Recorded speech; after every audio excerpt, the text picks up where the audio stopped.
Las dudas, vamos a ver.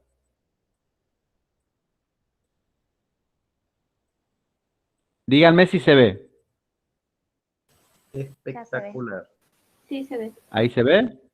Bueno, buenísimo. Bueno, cuando ustedes quieran, yo largo. Estamos en horario, creo, Doc. Cuando usted, Bueno, dale. ¿Se me escucha bien? ¿Se ve bien? por mí, perfecto. No Sí, sé el perfecto, resto. Sí, profe. Bueno, cualquier cosa me paran, me preguntan, no hay ningún problema.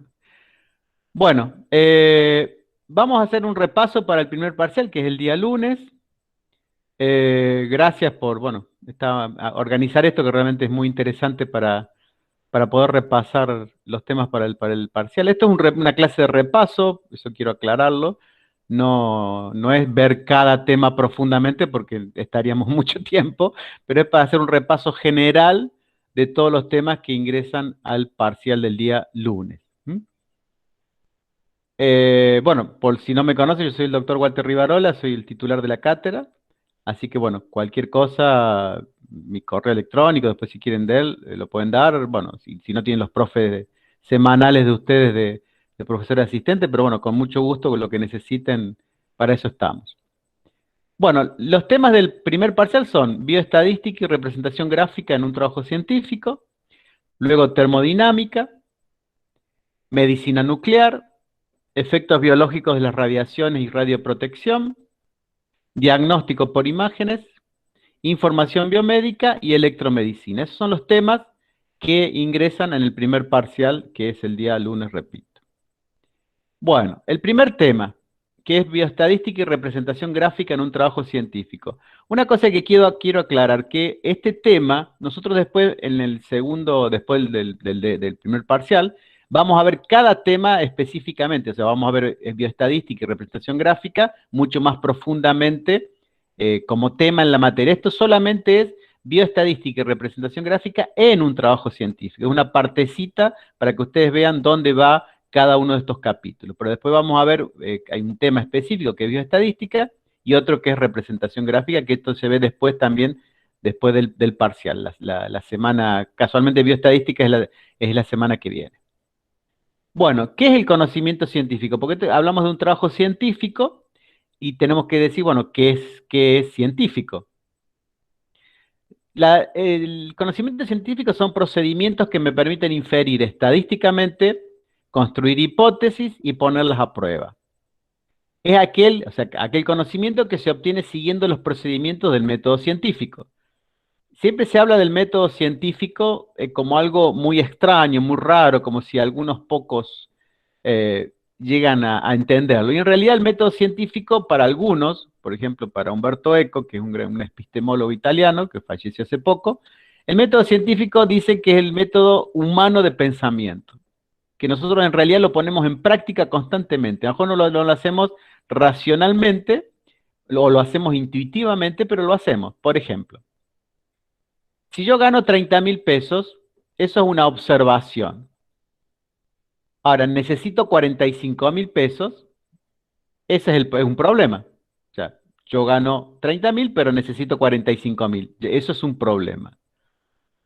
Y mi hipótesis es que no llego a fin de mes. O sea, yo digo, si yo gano 30.000, necesito 45.000, no llego a fin de mes. Ahora, eso es una hipótesis. Una hipótesis en ciencia es algo afirmativo o algo negativo. O sea, yo digo, no llego a fin de mes o sí llego a fin de mes. Una hipótesis no es una pregunta, sino que es una afirmación o una negación que yo tengo que demostrar si es verdadera o es falsa. ¿Mm? O sea, esto que no llego a fin de mes, ¿es verdadero o es falso? Para eso tengo que empezar bueno, tengo la plata que tengo, empiezo a pagar el alquiler, la luz, el agua, el súper. O sea que empiezo a recolectar datos. Luego, una vez que tengo todos los datos, el día 15 del mes ya gasté los 30.000 pesos, o sea que analizo los datos que tengo, por lo tanto, no llego a fin de mes. Por lo tanto, mi hipótesis es verdadera. Esto es el método científico. O sea, la observación, el plantear un problema, generar una hipótesis, recolectar datos para demostrar esa hipótesis si es verdadera o es falsa, analizarlo y llegar a la conclusión que la hipótesis es verdadera o es falsa. Esto es un método científico. Y es un modo humano de pensamiento. O sea, ustedes antes de entrar a esta clase habían dicho, oh, tengo una clase de repaso, eh, no tengo ganas o sí tengo ganas, la hipótesis es que va a ser un plomo la clase de repaso. Bueno, ahora están recolectando datos, me están escuchando, después lo van a analizar y van a llegar al final si la hipótesis que era que la clase fue un plomo o no, si era verdadero o falsa. Y eso lo hacemos constantemente. Nada más que el método científico es una forma sistemática de pensamiento. Y esto es lo que hace la ciencia. Para hacer una investigación necesitamos hacer primero un proyecto, o sea, qué quiero investigar y cómo. ¿Mm? Una vez que tengo ese proyecto, recolecto esos datos, luego los analizo a esos datos y luego elaboro un informe. La recolección de datos y el análisis de datos es muy importante cómo los recolecto y cómo los analizo. Supongamos que yo tengo un trabajo de investigación y yo he recolectado todos estos datos que no me dicen nada. O sea, una cantidad de nombres, una cantidad de números, que así visto crudamente no me están diciendo qué resultado. Acá no tengo resultado, tengo datos que no me están dando ninguna información. Yo tengo que procesar estos datos, analizarlos para llegar a un resultado y que me estén diciendo algo. ¿Mm? Por ejemplo, estos datos procesados, ya tengo estos resultados. O sea, toda esa planilla que les mostré recién están sintetizados en estas figuras. Esto ya es el análisis de esos datos. Acá dice tiempo desde el que el paciente ha sido infectado en el grupo. Esto es un trabajo real que hacemos nosotros en la cátedra, que yo trabajo en Chagas. Entonces tenemos el grupo 1, es un grupo, son pacientes tiempo de infección con Trypanosoma cruzi, que produce el Chagas. O sea, acá vemos que el grupo 1 es sin alteración electrocardiográfica, el grupo 2 con alteración electrocardiográfica y el grupo 3 con cardiomegalia y alteraciones estructurales. O sea, está mucho más alterado su miocardio en el grupo 3. Y a medida que aumenta el tiempo de infección, más alteración tengo. Esto ya es un resultado. O sea que yo he procesado los datos, los he analizado y tengo estos resultados que lo puedo ver a través de una figura. Entonces, para hacer los análisis de datos, yo tengo que utilizar una herramienta. Por ejemplo, nosotros generalmente estamos acostumbrados a pensar en forma determinística. ¿Qué quiere decir? Que a una causa sigue un efecto. ¿Mm? Si yo tengo A, me da B. Y eso lo escuchamos constantemente. Y sobre todo en los últimos tiempos con el tema de COVID, o sea, todo es, lo vacuno, no tiene más COVID. Ah, no, che, pero mira, se vacunó, pero tiene COVID. No, pero ¿cómo? Si se vacuna no puede tener COVID. No, si tiene COVID. Bueno, pero si tiene COVID va a estar grave. No, mira, tiene COVID, está vacunado, tiene COVID y la pasó bien, no tuvo ningún efecto grave. Entonces, lo que quiero decir, frente a la misma causa hay distintos efectos. La realidad nos plantea que no podemos tener un pensamiento determinístico sobre todo en el área de salud. O sea, si por ejemplo decimos, una persona fuma, va a tener cáncer de pulmón. ¿Es cierto en el 100% de los casos? No. Hay personas que fuman y pueden tener cáncer de pulmón, pero hay personas que fuman y no van a tener cáncer de pulmón. Y hay personas que tienen cáncer de pulmón y nunca han fumado. Es decir, a una causa le puede seguir otros efectos completamente diferentes. Entonces, esta forma de pensar no determinística es lo que nos hace complicado encontrar las causas o la razón o cómo pensar una determinada causa que produce un determinado efecto. Para eso necesito una herramienta muy específica que es la estadística. O sea, la estadística me ayuda a resolver este tipo de problemas donde no hay solamente frente a una causa un solo efecto, sino una multiplicidad de efectos, donde algunos tienen mayor probabilidad de ocurrir. Por ejemplo, una persona vacunada ¿tiene la misma probabilidad de enfermarse de COVID que una no vacunada? No, tiene mucho menos probabilidad de enfermarse, pero no el 100%. Entonces, cuando algo ocurre, que decís, bueno, está ocurriendo algo que yo no puede ser porque yo dije que para tal causa tiene tal efecto. Empezamos a encontrar explicaciones, a buscar explicaciones. Algunas explicaciones son racionales, por ejemplo, tengo datos insuficientes. No, mira, está pasando tal cosa. No, lo que pasa es que no debería pasar eso, entonces me están faltando datos, hay algo que se me está escapando. o hay un error de procedimiento. O sea, estoy haciendo mal las cosas. Una vez la que dije que era vacunado no estaba vacunado, o se vacunó mal, o lo vacunaron con otro tipo de vacuna. O sea, hay un error. Por eso está pasando algo que yo creo que no debería haber pasado. Cuando eso se acaba, empezamos con las a veces opiniones irracionales. Mala suerte, el destino, los astros no fueron favorables. Y de eso a veces utilizamos, decir, o por ejemplo, el famoso virus de los pediatras. ¿Qué tiene el nene? Un virus. ¡Wow! Uno piensa, qué bárbaro, qué capacidad para ver algo que nadie lo puede ver, o por lo menos no con el ojo. Entonces, eso del virus es como decir, bueno, le pasa algo, pero mire, en realidad no tengo idea qué tiene, pero le va a pasar rápido y se va a curar solo. Es el famoso virus de los pediatras muchas veces, y lo digo también como padre, ¿no? Porque cuántas veces lo hemos llevado, mi hijo cuando era chiquito, íbamos al pediatra y siempre era un virus. Nadie veía nada, pero no sé, ¿qué quería decir en realidad? No se preocupe, le va a pasar y se va a curar solo en unos días. Entonces, estos pensamientos irracionales hay que tratar obviamente de erradicarlos en el área de la salud, por lo menos. Entonces, la estadística es la herramienta que me ayuda a entender este tipo de fenómenos que cuando no son determinísticos. O sea, esto no es una cuestión como una ley física que yo agarro, si yo agarro una manzana y la suelto, se cae al piso, en el 100% de los casos. Y va a pasar lo mismo y voy a saber que se va a caer aún antes de tirarla. Ahora, cuando yo le tomo la presión arterial, yo digo que una persona tiene una presión arterial puede tener entre 120 y 140, la única forma que yo voy a saber cuánto tiene es midiéndole la presión arterial. No hay nada que me diga antes cuál va a ser. Entonces, la estadística es una ciencia que agrupa conocimientos matemáticos para intentar trabajar racionalmente en la observación de fenómenos aleatorios. ¿Qué significa aleatorio? Al azar.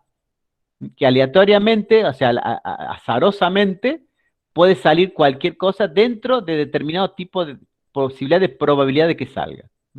La estadística es una rama de la matemática. El objeto del estudio de la estadística expresa lo casual matemáticamente.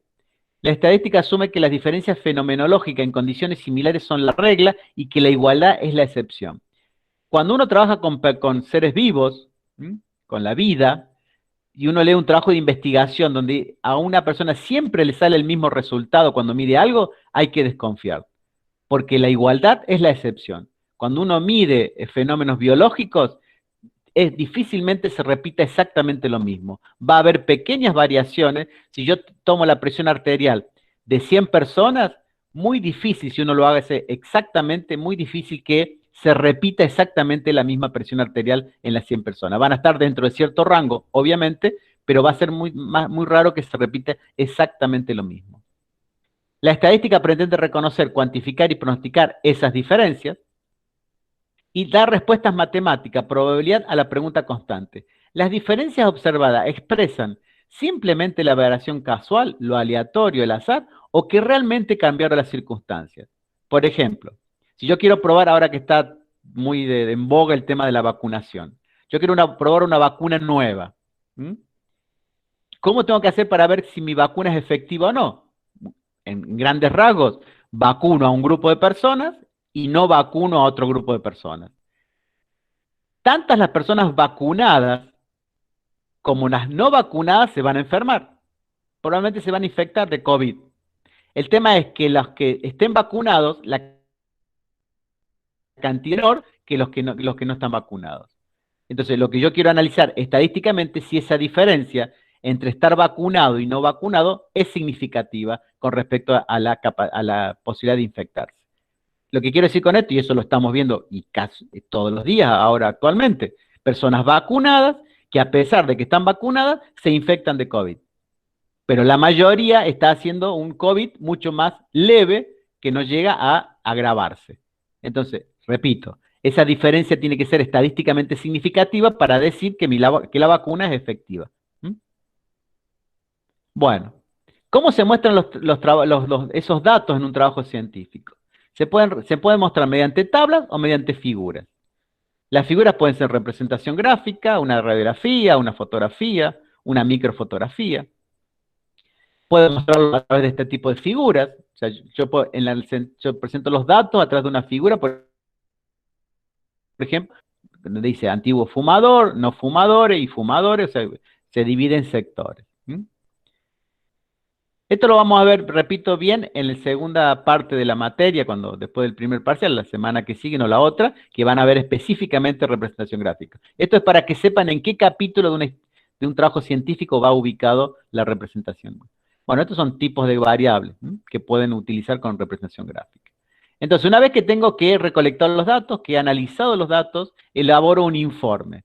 Ese informe puede ser un trabajo para presentar en un congreso, puede ser una tesis doctoral, un trabajo final de cuando hagan la residencia, o puede ser una publicación, los papers, famosos papers que uno lee o uno trata de publicar. Ese paper o ese trabajo, esa tesis tiene, o ese informe tiene un título, tiene una introducción, tienen un capítulo que se llama material y método, otros resultados, otra discusión y conclusión, y bibliografía.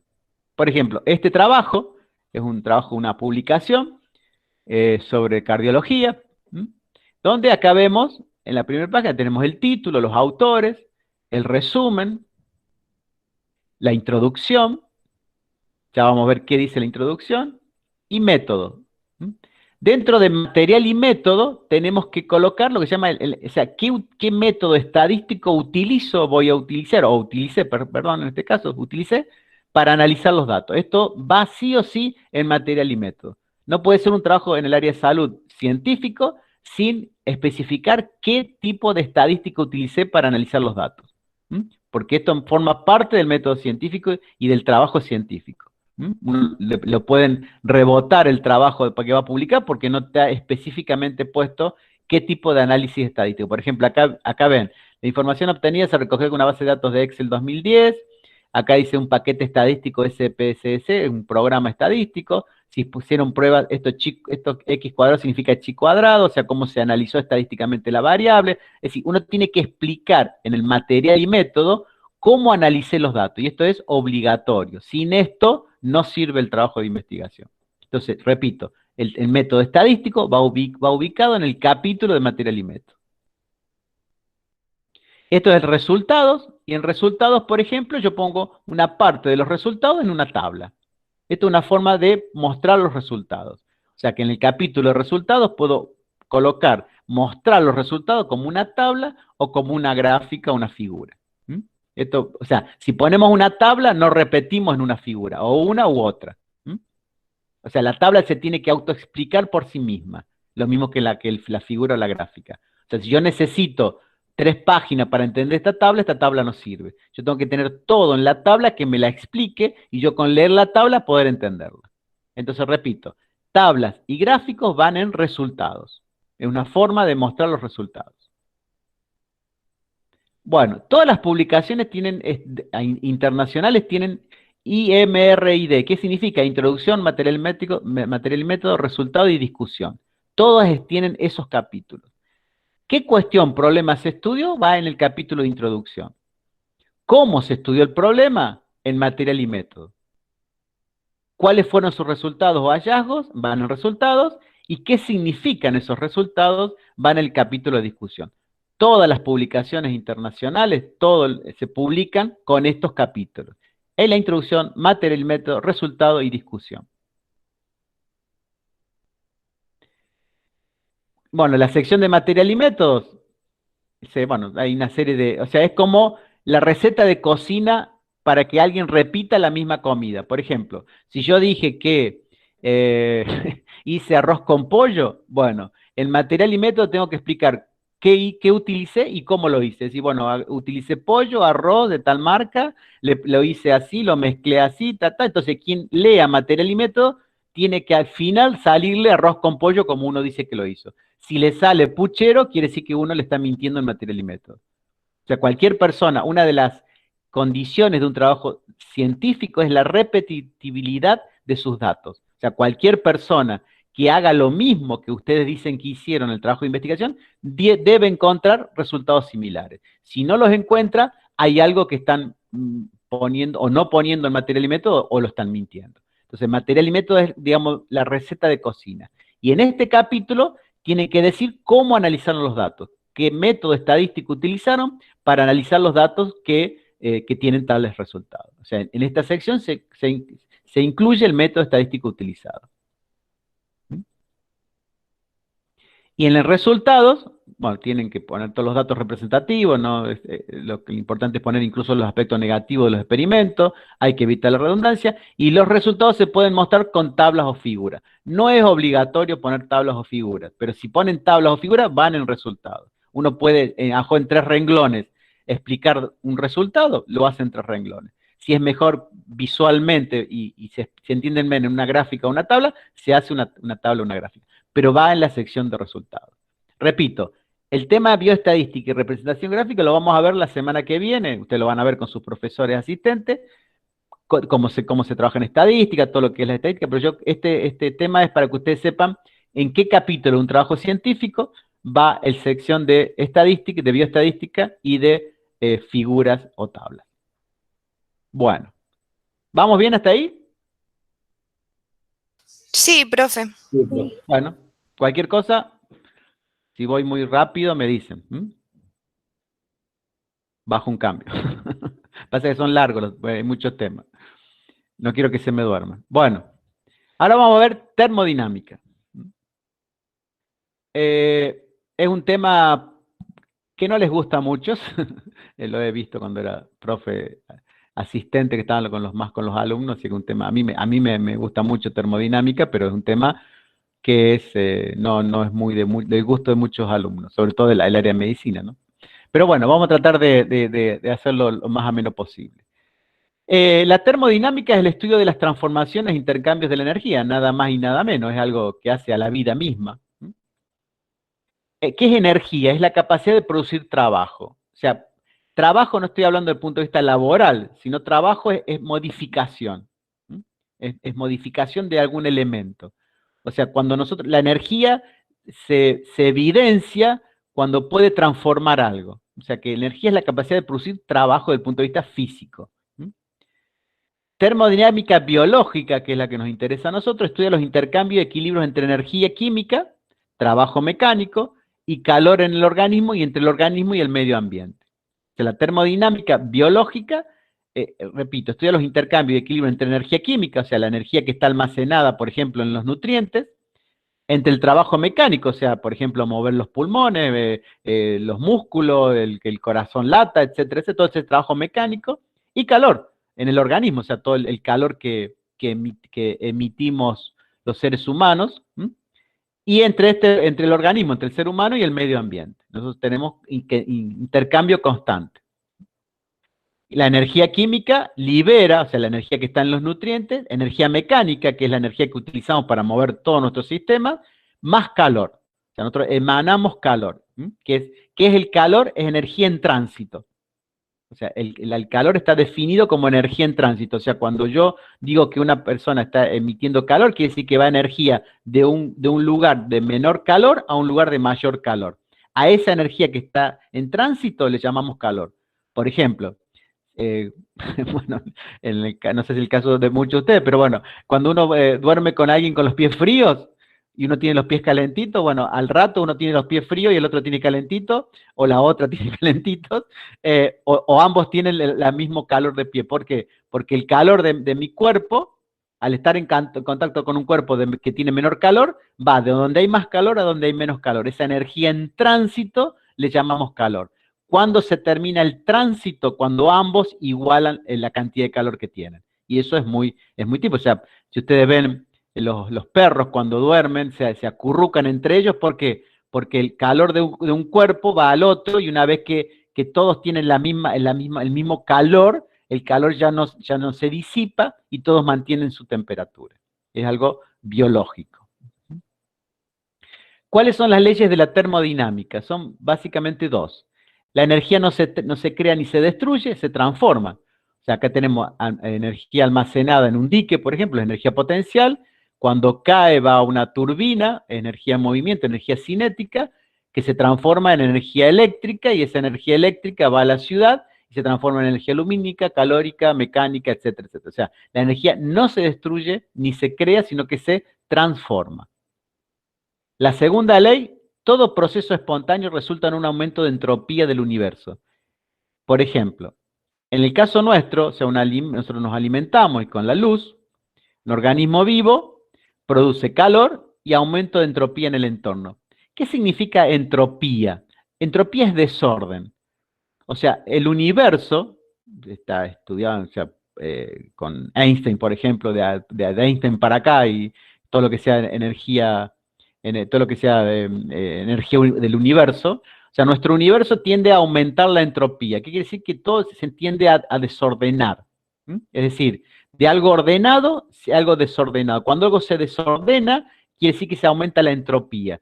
Y eso no vuelve al sitio anterior. Por ejemplo, no se ha visto nunca hasta ahora, si a mí se me cae una taza, parto de una taza que sería donde hay poca entropía porque está ordenada, y cuando se cae se rompe. Aumentó la entropía porque se partió en 1000 pedazos, aumentó el desorden. Ese proceso es el que ocurre normalmente. Nunca se ha visto que las partes de una taza que rota se peguen y vuelvan a la situación anterior, o sea, a la taza ordenadita. Eso no se ha visto en el universo. Siempre se ha visto que va de un sistema ordenado a uno desordenado. O sea, que aumenta la entropía. Y eso no vuelve a ser utilizado. Por ejemplo, el calor que vamos perdiendo en nuestro cuerpo no vuelve a nuestro cuerpo. No puede ser utilizado nuevamente. ¿Estamos? O sea, entonces, eso es el aumento de entropía. O sea, la segunda ley que dice que todo proceso espontáneo resulta en un aumento de entropía del universo, un aumento del desorden. Es toda una teoría con respecto a eso en la teoría de la relatividad general de Einstein con respecto al aumento de la entropía, sumamente interesante. Si a alguien le interesa el tema ese es muy, muy bueno. Bueno, los sistemas termodinámicos pueden ser sistemas abiertos.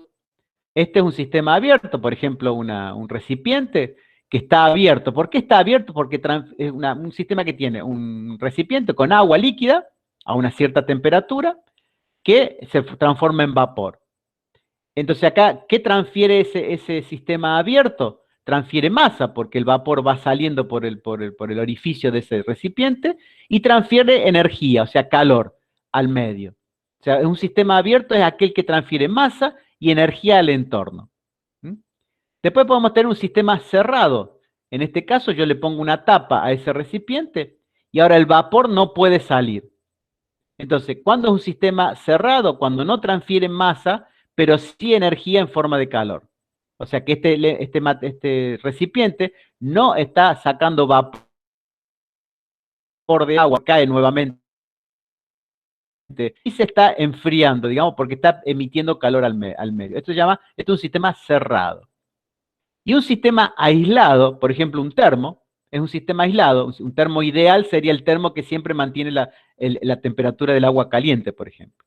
¿Por qué? Porque está aislado. Entonces, aislado quiere decir que no hay transferencia de masa, está cerrado, y tampoco de energía porque tiene una capa de aislación. O sea que este sistema aislado mantendría, digamos, en forma infinita, en la masa y la energía. Siempre estaría a una misma temperatura y siempre mantendría el calor. Este es un sistema aislado. O sea, el termo ideal, que obviamente que todos los que toman mate saben que no existe, mantendría el calor, la temperatura del agua del termo en forma eterna si no tomáramos mate, por ejemplo. Pero bueno, en el caso del ser humano, el ser humano es un sistema abierto, no es un sistema ni cerrado ni aislado. ¿Por qué? Porque transferimos masa y energía con el entorno. Ahora, ese sistema abierto como el ser humano puede llegar a un estado de equilibrio o a un estado estacionario. ¿Cuándo llega a un estado de equilibrio? En este caso, cuando es abierto, cuando emitió todo el calor con el entorno, se enfrió completamente y se quedó sin vapor. Entonces, si se evapora todo, se queda sin masa y sin energía. Y ahí llegó a un estado de equilibrio, ya no se moviliza ni energía ni masa. Obviamente, en ese caso, ese sistema está, digamos, muerto. O puede también llegar a un estado estacionario. ¿Cómo puedo mantener yo en forma estacionaria tanto el nivel del líquido como la temperatura, como el calor de este cuerpo? Bueno, en este caso, supongamos que este es el recipiente pierde líquido, ¿m? y yo le voy agregando, o sea, cuando baja de un determinado nivel, le agrego con algo automático líquido. Entonces va subiendo a un determinado nivel. Cuando baja la temperatura, se prende una hornalla, supongamos, y se calienta. O sea, por ejemplo, un termotanque que tenemos en la casa, cuando baja determinado la temperatura de agua, prende automáticamente, lo llena de agua, y cuando baja la temperatura, se prende automáticamente una hornalla y calienta, siempre manteniéndolo, por ejemplo, a 40 grados. Ahora, para mantener en forma estacionario este sistema, necesito aporte de energía, necesito gasto. Es decir, yo necesito entrar agua y necesito entrar calor. Entonces, nuestro cuerpo es un sistema abierto y tratamos de mantenerlo en estado estacionario, pero para eso necesitamos gasto de energía. O sea, yo a mi cuerpo necesito alimentarlo y necesito brindarle calor. ¿Para qué? Para mantenerle un cierto nivel y para mantener un cierto nivel de temperatura. Entonces, para mantener nuestros 37 grados, por ejemplo, de temperatura, necesitamos el aporte de nutrientes y el aporte de nutrientes que transfieren energía y transfieren elementos para mantener nuestro cuerpo. Entonces, un sistema abierto, como en el caso nuestro, puede evolucionar hacia el equilibrio y eso no mantiene la vida. O sea, si yo dejo que una persona evolucione hacia el equilibrio, se muere. O sea, no lo alimento, no le doy nutrientes, no le doy calor, y esa persona se va a morir. Ahora, a ese sistema abierto lo tengo que mantener en un estado estacionario y para eso mantengo la vida. O sea, pero para mantener ese estado estacionario necesito gastar energía, necesito mantenerlo, necesito nutrirlo, necesito darle nutrientes, necesito darle calor, etcétera, etcétera. Entonces, el estado estacionario necesita gastos de energía externos del medio para poder mantenerlo en forma estacionaria. O sea, si ustedes dicen el paciente está en equilibrio, quiere decir que el paciente está muerto. Entonces lo tienen que mantener. O sea, la lucha de las ciencias de la salud, de la medicina, es mantener a las personas en estado estacionario. O sea, con su sistema interno, equilibrio. 37 grados, con niveles de proteína, con niveles de lípido, de hidrato de carbono, con niveles de pH, etcétera. Bueno, todo ese mantenimiento estacionario de nuestro medio interno, que se llama homeostasis, significa y se mantiene con gastos de energía. Entonces, el ser humano puede definirse como un sistema termodinámico debido a la masa corporal de un ser humano adulto sano corresponde en un 60% del peso corporal en agua. El ser humano está constituido por células cuyas membranas separan compartimentos intra y extracelulares. O sea, un sistema porque tiene sistemas separados, o sea, medios que separan membranas de un medio interno de un medio externo. Y el ser humano recibe del medio ambiente un flujo constante de información que procesa, codifica y genera respuestas de tipo eléctrico, mecánico, químico, etc. Sistema termodinámico. El ser humano intercambia con el exterior materia y energía. Sin embargo, la constancia del medio interno, homeostasis, es indispensable para mantener la salud. O sea, básicamente la ciencia, la medicina, se basa en mantener ese medio interno constante. Cuando se desequilibra por alguna razón, estamos en problemas. Y tratamos constantemente, a través de todos los medios que tenemos, de volverlo a que funcione en forma equilibrada, en forma de que se equilibre su medio interno. Entonces, una de las formas de mantener la temperatura interna, o sea, los 37 grados, tenemos un centro termorregulador que si nuestra temperatura interna baja a menos de 37 grados, comienza a producir calor. Por ejemplo, la tiroides, el metabolismo basal, la tiroxina, la catecolamina, el temblor de los músculos, los alimentos. O sea, cuando tenemos frío, no sé qué hacemos, nos alimentamos, un chocolate, todo eso. ¿Para qué? Para aumentar el calor interno. Entonces, tratamos de no bajar más la temperatura, de la hipotermia, entonces aumentando, o sea, produciendo calor. El temblor, como ustedes saben, es una forma de producir calor. Ahora, cuando aumenta mucho la temperatura de nuestro cuerpo, más de 37 grados, tenemos que perder ese calor. ¿Cómo lo perdemos?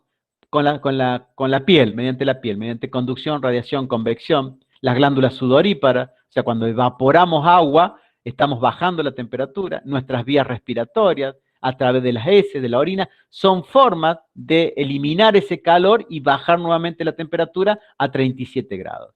Entonces, estas son formas, un centro termorregulador que que regula tanto la producción de calor si baja nuestra temperatura, como la pérdida de calor si aumenta la temperatura. Y esto mantiene el medio interno constante. Bueno, eso es básicamente termodinámica. Si me dejan tomar un mate, un segundito. Así seguimos. ¿Vamos bien? Sí, profe, vamos bien. Sí, profe. Sí, Bueno, profe. ¿se va entendiendo? Sí, Sí, re bien. Bueno, buenísimo. Me alegro mucho. Ahora, bueno, vamos a medicina. ¿Voy bien o sea voy muy rápido?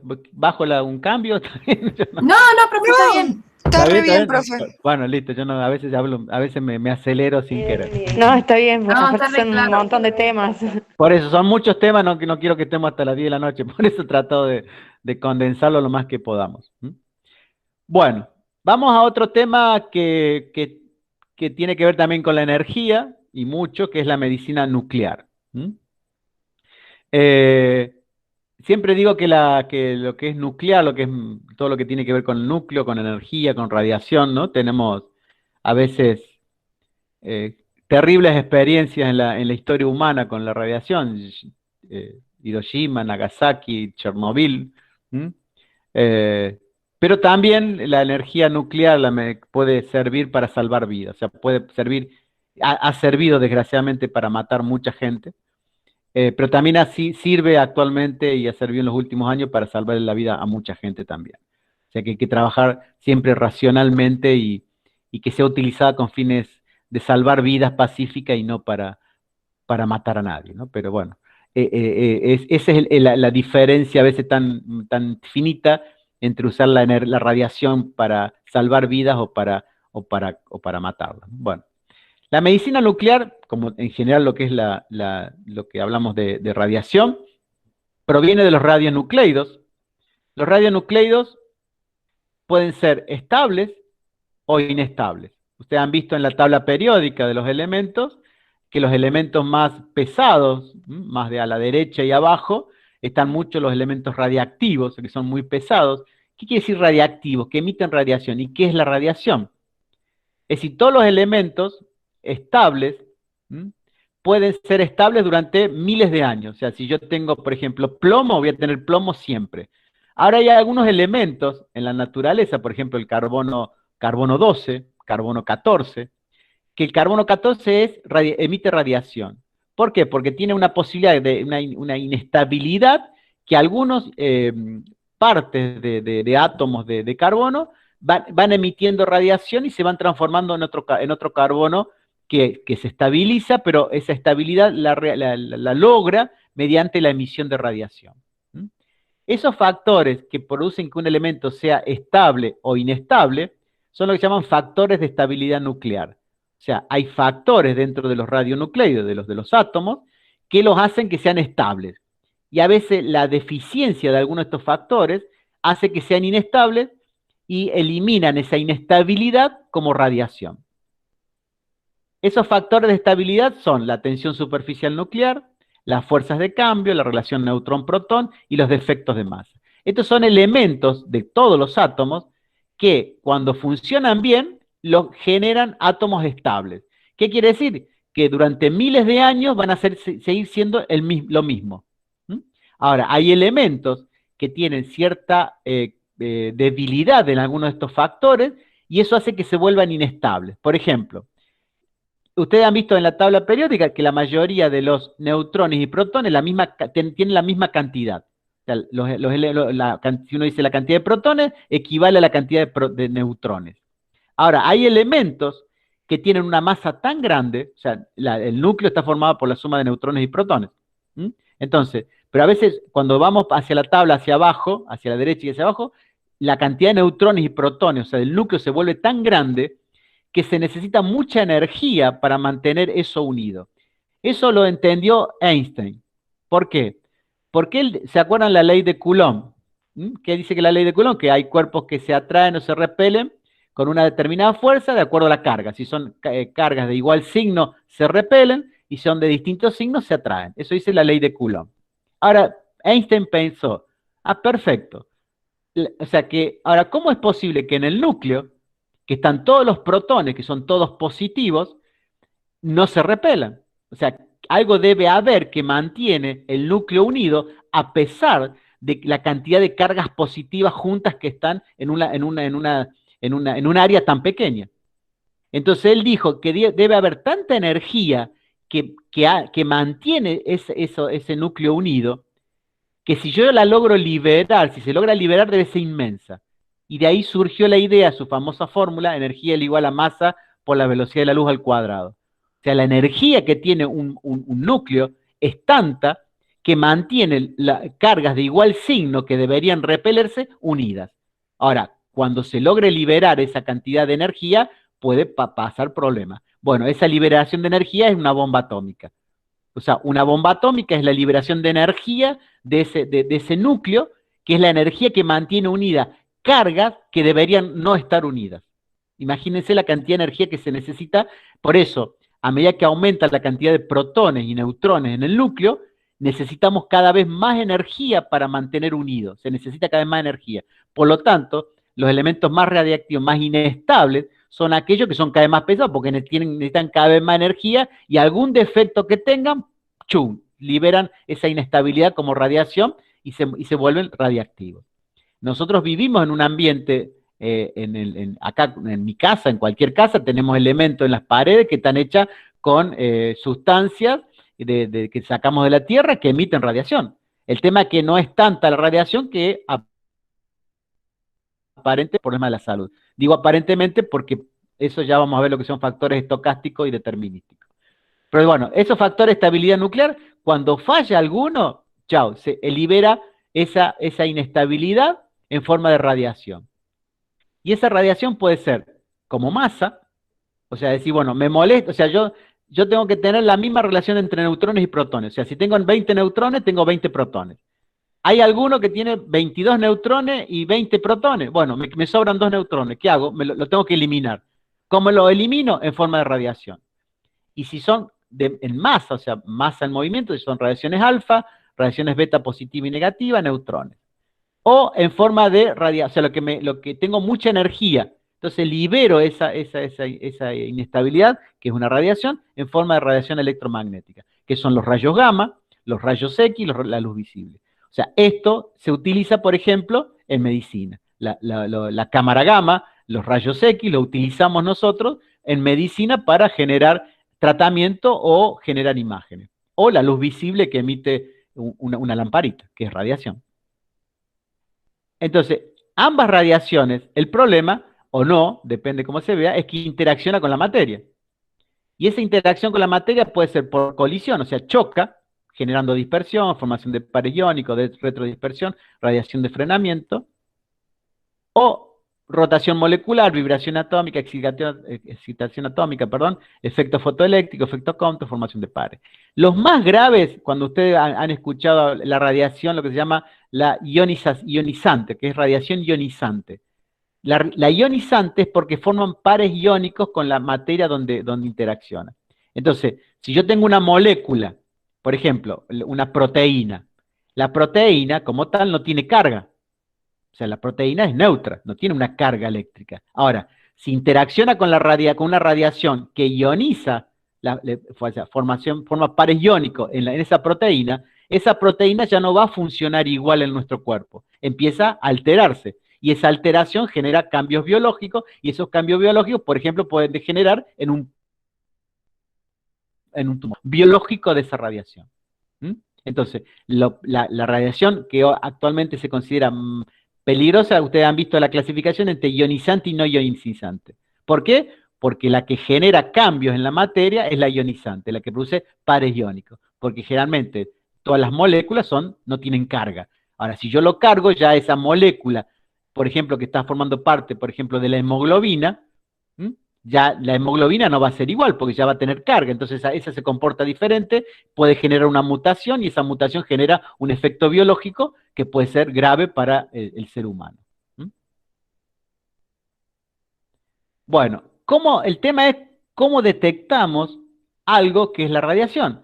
La radiación no tiene olor, no tiene sabor, no tiene color, y ese es el problema de la radiación. se ha visto, no sé si han visto ustedes, hay una película que se llama Chernobyl, que la han dado por cable, creo, donde habla sobre el tema del accidente de Chernobyl, está muy bueno la película, les recomiendo que la vean. Eh, y el tema es que la gente cuando con la radiación, uno puede estar en una habitación que está siendo expuesto a radiación y grave, y no siente nada, porque no se huele, no tiene olor, no tiene color, no tiene nada. Y eso es decir,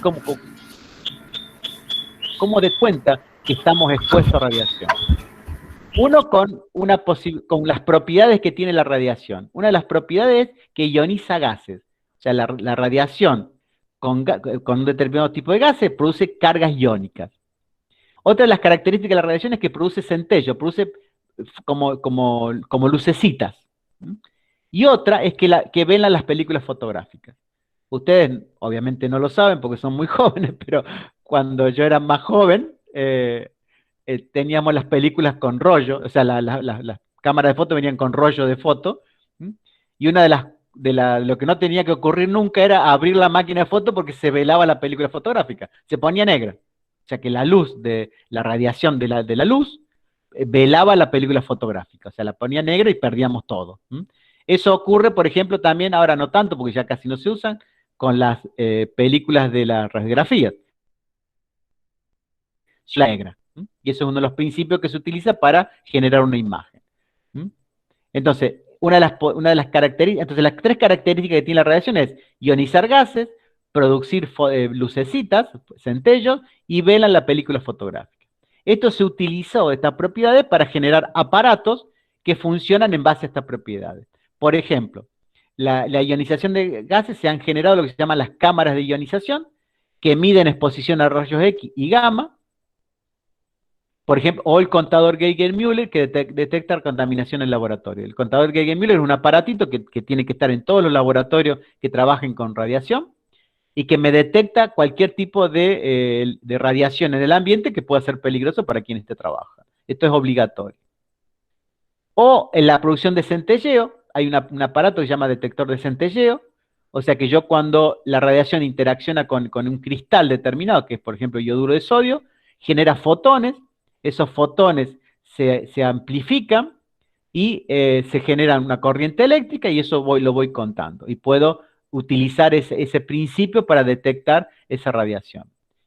También se utiliza como la producción de centelleo, un aparato que se llama centellógrafo, o la cámara gamma. O sea, la cámara gamma es un sistema de diagnóstico. Por ejemplo, si yo quiero ver algún problema en la tiroides de un paciente, lo que le doy al paciente es yodo, que emite radiación, que se metaboliza en tiroides. Esa radiación atraviesa el cuerpo y va a un aparato que se llama cámara gamma y me va a dar una imagen de esa tiroides producto de la radiación que está emitiendo el yodo. Por ejemplo, como el yodo se metaboliza en tiroides, si esa tiroides tiene un tumor, va a haber mayor cantidad de yodo en la parte donde está el tumor porque tiene mayor cantidad de células. Entonces, si yo veo una imagen después donde tengo mayor concentración de puntos de luz de la tiroides, quiere decir que ahí, por alguna razón que tengo que después confirmar, hay algún crecimiento anómalo de células, que puede ser, por ejemplo, un tumor. Por ejemplo, para eso sirve la cámara gamma. Y el principio de velar películas fotográficas para la radiología, los rayos X y las placas comunes de tórax, por ejemplo, que cada vez se están usando cada vez menos porque son caras y son peligrosas después de revelarlas. Ya se están usando, en vez de películas radiográficas, se están usando pantallas digitales, que pues ya casi ya no hay las placas comunes porque cuestan muy cara y son bastante peligrosos los líquidos que se utilizaban para revelarlos. Bueno, todos estos principios tienen efectos biológicos, estas radiaciones, que pueden ser determinísticos y con dosis umbral, o estocásticos, sin dosis umbral. Por ejemplo, ¿qué quiere decir determinísticos? Quiere decir que si una persona está expuesta a determinadas dosis de radiación, eso va a tener un efecto concreto biológico, que es determinístico. O sea, yo sé que esa dosis, por ejemplo, una persona que esté expuesto, que haya estado expuesto en Chernobyl, obviamente voy a tener efectos biológicos que son determinísticos. ¿Por qué? Porque ha sido expuesto a grandes niveles de radiación. Ahora, por ejemplo, hay personas a lo mejor en el mundo que pueden que están frente, o sea, nosotros en este momento en el ambiente hay radiación, pero es muy baja. Ahora, yo no voy a saber, y puede producir, por ejemplo, cáncer de pulmón en el 0,01% de la población, esa radiación de fondo.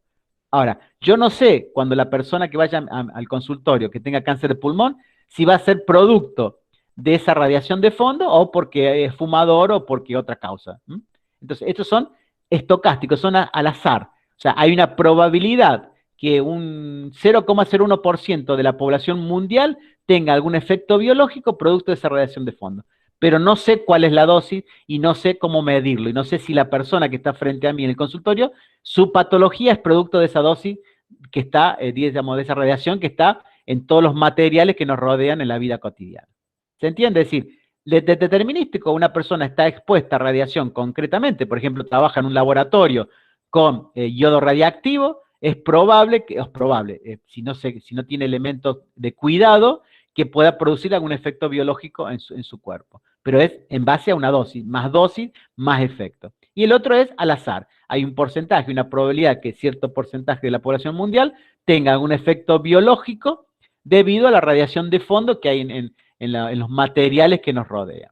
Bueno, hay unidades para medir desde determinados los procesos físicos. Por ejemplo, un elemento se desintegra, o sea, un núcleo se parte y se llama desintegración nuclear y genera radiación. Y esa se mide, antes se medía en Curie, en honor a Madame Curie y a Pierre Curie, y ahora se mide en Becquerel, el sistema internacional. Eso es cuando la actividad, o sea, yo mido la actividad de un radioisótopo en Becquerel.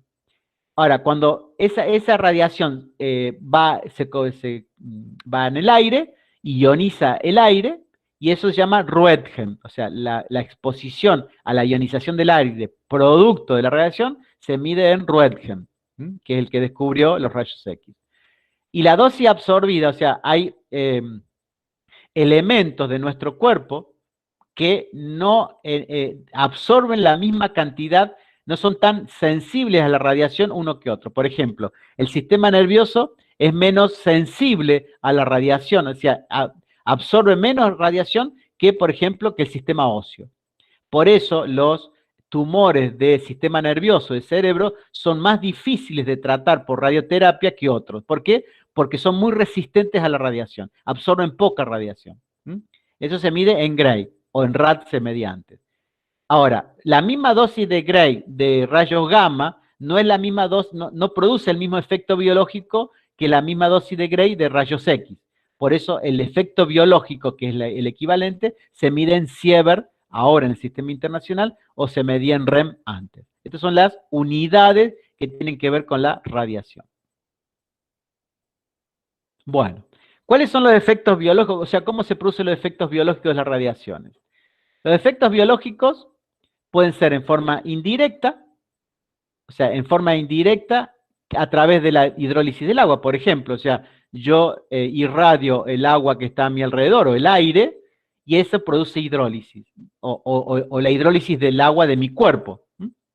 Y esa hidrólisis produce peróxidos en nuestro cuerpo. Ustedes saben que los peróxidos son citotóxicos, que hay una enzima que, por ejemplo, la glutación reductasa en nuestro cuerpo que reduce esos peróxidos, si no producen citotoxicidad. Y esos peróxidos, como estamos produciendo, la radiación está produciendo muchos, nuestro cuerpo no alcanza a reducirlos y produce alteraciones en el ADN, en el ARN o en las mitocondrias, generando serios problemas en la salud. Eso es indirecto, o sea, a través de la hidrólisis del agua de nuestro cuerpo, generan peróxidos o radicales libres, que no lo podemos reducir porque son muchos, y eso produce alteraciones en el material genético, ADN, ARN o mitocondria. O en forma directa, directamente actúa la radiación sobre el ADN generando mutaciones y generando toda una serie de problemas en la salud. La gravedad de la lesión frente a la radiación va a depender del tipo de radiación, de la dosis que absorba esa persona, la velocidad de absorción, la sensibilidad del tejido.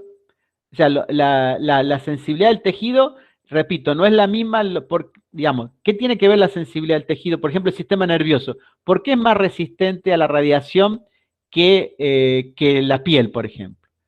porque el sistema nervioso ya, digamos, no se multiplica tan rápidamente como las células epidérmicas. Entonces, si yo realizo una mutación en una neurona, producto de la radiación, esa mutación no se va a trasladar al resto del sistema nervioso porque no se divide, o casi no se divide.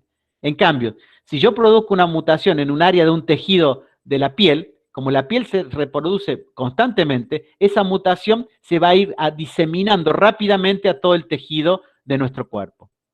Por ejemplo, la médula ósea, que está constantemente dividiéndose, por eso es más sensible a la radiación. Por eso también tiene que ver cuáles son más sensibles a la radioterapia que otros. Los más difíciles de tratar con radioterapia son los del sistema nervioso. ¿Por qué? Porque el sistema nervioso es mucho más radioresistente que otras partes de nuestro cuerpo. Y obviamente también depende con el tiempo que esté expuesto esa persona. La dosis absorbida, si una persona absorbe 40 Gray, las alteraciones que, bueno, el sistema vascular produce alteraciones del sistema vascular, un edema cerebral y un coma profundo, y esa persona muere en 48 horas. Entre 10 y 40 Gray hay pérdida de fluidos y electrolitos, desequilibrio osmótico, deterioro de médula ósea, infección total y muere a los 10 días. Y 1,5 a 10 Gray, la pérdida de médula ósea, la infección, hemorragia, y sin tratamiento puede morir entre 4 o 5 semanas. O sea, si a esta persona le producimos digamos, una desintoxicación, o sea, podemos limpiar su cuerpo de radiaciones, puede sobrevivir. Yo tuve no digo suerte, sino la posibilidad de ver una vez en Córdoba, hace muchos años, cuando fue Chernobyl, ustedes saben, fue el reactor ese nuclear que explotó en la ex Unión Soviética, y mujeres que fueron expuestas a esa radiación, que vivían cerca de esa central nuclear, cuando todavía estaban embarazados, o sea, sus hijos no habían nacido, muchos niños nacieron con leucemia. O sea, niños que no habían nacido, pero llegó al vientre de su madre y muchos de esos niños nacieron con leucemia. Me acuerdo que pude ver aquí, porque venían una vez estos chicos fueron tratados mucho en Cuba, chicos con leucemia, eran los niños de Chernobyl que se les decía, para tratar la leucemia infantil, y viajaban a Cuba porque tienen muy buen tratamiento para la leucemia, y me acuerdo de haberlos visto acá en Córdoba, estaban en la Plaza San Martín, ahí estaban paseando, me acuerdo, y era realmente, uno se ponía muy mal, porque eran niñitos muy chiquitos, con todos peladitos, producto de la radio y la quimioterapia, con leucemia, producto de la radiación que le llegó a su madre cuando ellos todavía estaban en el útero materno. Realmente de ahí habla de la peligrosidad de la radiación, ¿no? Bueno, también tenemos, por supuesto, todo lo que es el adelanto en métodos de diagnóstico, por ejemplo, las TAC. Realmente es un adelanto no solamente por la rapidez del estudio, sino por la cantidad de radiación que yo protejo al paciente. O sea, está expuesto a mucho menor radiación. Por ejemplo, una tomografía computada, o sea, la dosis efectiva estándar se mide en milisievert. O sea, un TAC de cabeza, el paciente está expuesto a 2,3 milisievert. Eso si uno le hace una tomografía computada, una TAC de cráneo.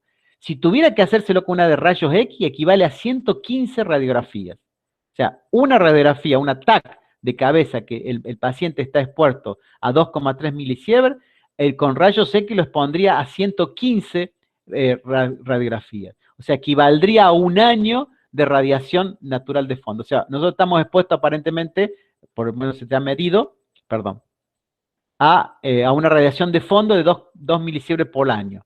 Bueno, yo le estaría dando en un instante a una persona, de una sola vuelta, la cantidad de radiación de fondo que recibe en un año. Si yo le hago una radiografía de tórax, la dosis sería alrededor de 8 milisievert, eso equivale a 400 radiografías rayos X de la radiografía convencional, y equivale a 3,6 años de radiación. Y si yo le hago 10 TAC de abdomen o de pelvis a una persona, equivale a 500 radiografías. O sea, equivaldría a exponerla 4,5 años a una persona a esa radiación de fondo. Miren el avance que es la tomografía axial computada a la cantidad de radiación que estamos protegiendo a los pacientes actualmente que antes no se hacía, ¿no? O sea, realmente es un avance no solamente en la calidad de la imagen, sino en la protección del paciente frente a la radiación. Bueno, también hay métodos, o sea, obviamente ustedes que van a trabajar, sobre todo para el personal expuesto, medidas de radioprotección, jamás exponerse a las primarias. Ustedes vieron que cuando producen rayos X hay un as primario y un as secundario. El as primario es el más peligroso, tratar de no exponerse. Colimar al máximo, ¿qué significa? Filtrar al máximo la radiación. Hay colimadores, o sea, filtros de los aparatos para evitar que exponerme al as primario.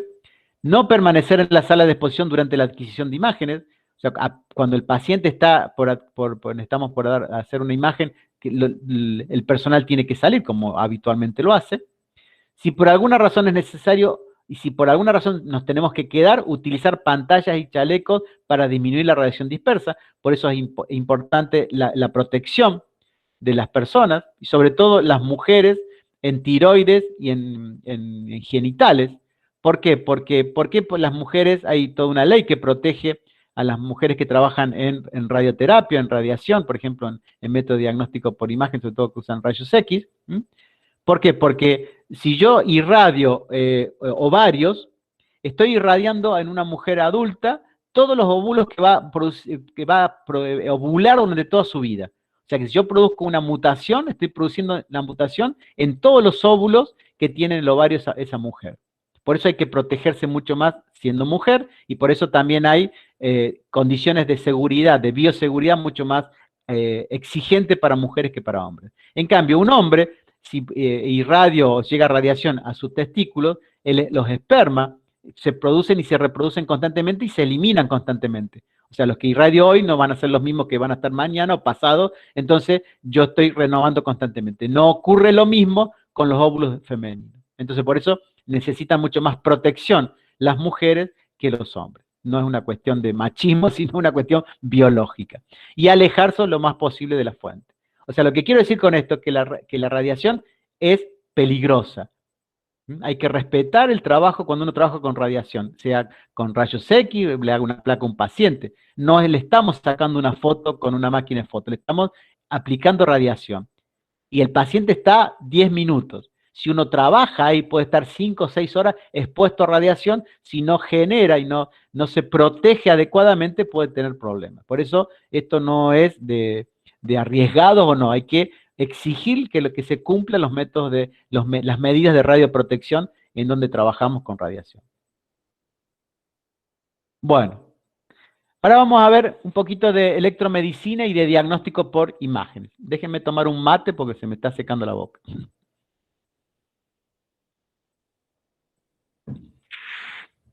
Esta es la ventaja de estar en la casa, ¿no? Tomar mate así fácilmente. Bueno, supongo que estarán tomando mate ustedes también. Bueno, los aparatos de uso médico, tenemos aparatos que generan o que tienen que ver con la electricidad, o sea, unos que detectan actividad eléctrica, por ejemplo, electromiograma, que se detecta actividad eléctrica de los músculos, electroencefalograma, actividad eléctrica del cerebro, o los estudios de potenciales evocados, que estudian potenciales evocados, por ejemplo, auditivos o visuales, que directamente van al potencial que se genera en el nervio auditivo o en el nervio óptico. Y eso se llaman potenciales evocados, un estudio objetivo de una actividad visual o auditiva en el paciente. Estos detectan la actividad eléctrica. Obviamente también está el electrocardiograma, pero como lo vamos a ver después en otro momento para más a fin de año, no lo puse. Pero esto es lo que, o sea, electromiograma, electroencefalograma y potencial evocado detectan actividad eléctrica. Y hay otros aparatos de uso médico que generan actividad eléctrica. Por ejemplo, un marcapasos. Un marcapasos genera actividad eléctrica para que el corazón funcione. Un desfibrilador cardíaco, un cardioversor. O sea, estos son aparatos que no que detectamos, sino que generamos una actividad eléctrica para proteger al paciente, para que su corazón funcione adecuadamente, para desfibrilarlo, o para lo que se llama un cardioversor que genera también restitución de la actividad normal del corazón. Entonces, repito, los aparatos usomédicos son aquellos que tienen que ver con la electricidad directamente, o sea, de detectar o de generar. Y después tenemos los otros aparatos usomédicos que generalmente lo que utilizamos es la generación de una imagen. Esa imagen puede ser producida cuyo principio físico de la producción de esa imagen es la radiación ionizante. Es la radiología convencional, los rayos X, por ejemplo, la angiografía, que también utiliza rayos X, y la TAC, que también utiliza rayos X. O sea, la TAC, la angiografía y la radiología convencional utilizan como método físico para generar una imagen la radiación ionizante, que son rayos X. Después tenemos otro principio físico, que es el ultrasonido, que se utiliza para la ecografía. El ultrasonido utiliza lo que se llama el fenómeno de piezoelectricidad o de piezoelectricidad invertida. Piezo es presión, electricidad. Entonces, cuando yo aplico la presión, se ha visto a los cristales de cuarzo, hace muchos años, de este fenómeno que se sabe, cuando yo presiono un cristal de un cuarzo, este genera una corriente eléctrica, un impulso eléctrico.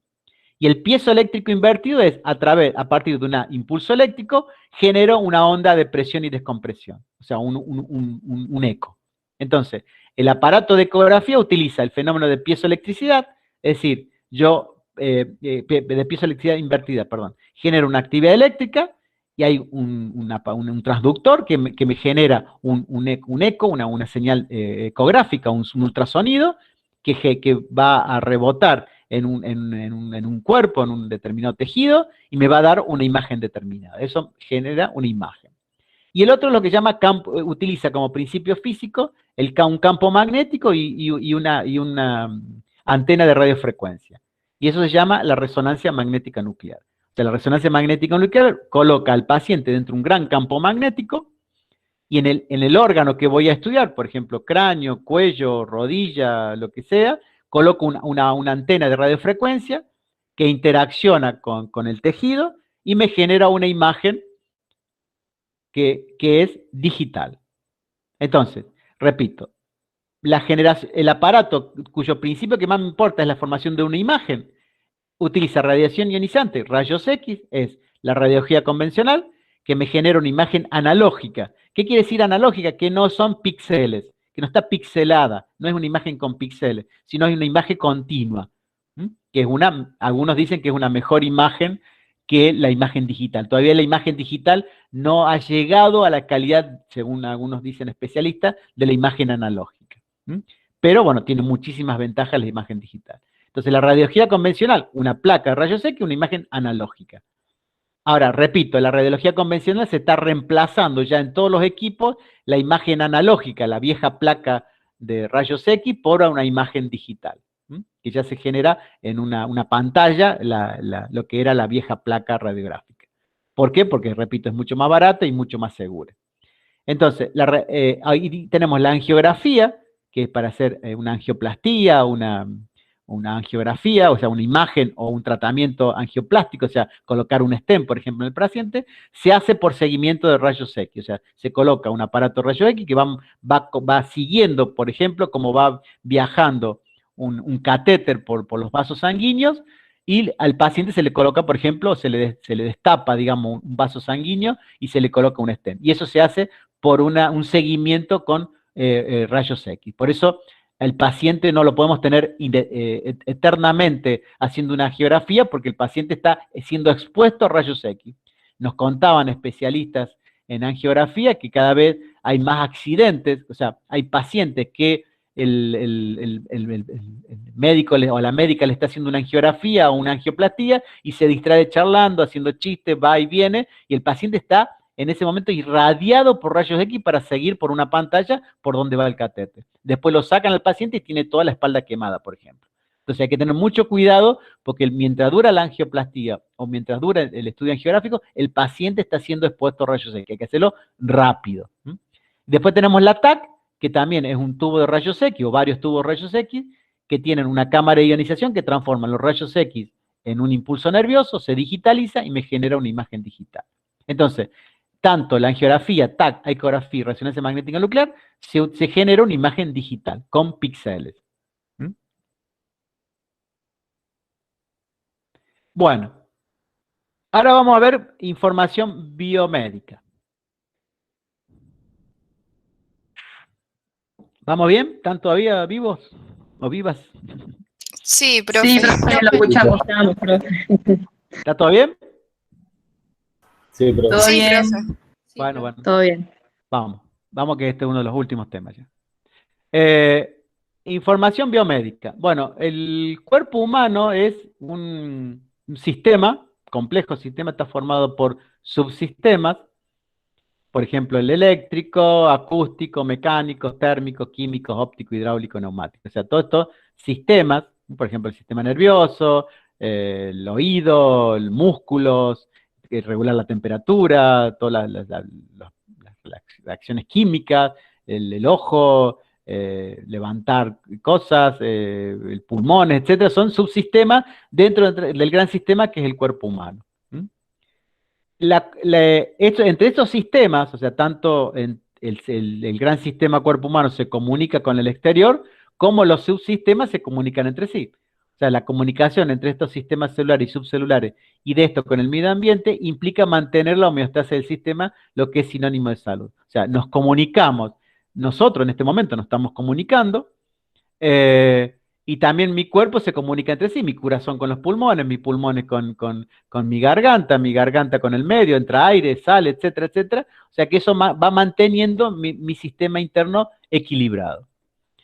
La medición y análisis de las variables que entran en juego en las comunicaciones subcelulares, celulares entre órgano y sistema y con el medio ambiente resulta indispensable, ya que están relacionadas con el diagnóstico y tratamiento de las alteraciones que se detectan en la comunicación, lo que muchas veces son sinónimos de enfermedad. Esas comunicaciones, o sea, cómo se comunica los pulmones con el corazón con el sistema vascular con la presión, etcétera, etcétera, cualquier alteración de eso genera una enfermedad. Ahora, yo tengo que saber cuándo, tengo que se han generado a lo largo de la historia de la humanidad instrumentos que miden esas comunicaciones o me dicen cuándo esas comunicaciones están alteradas.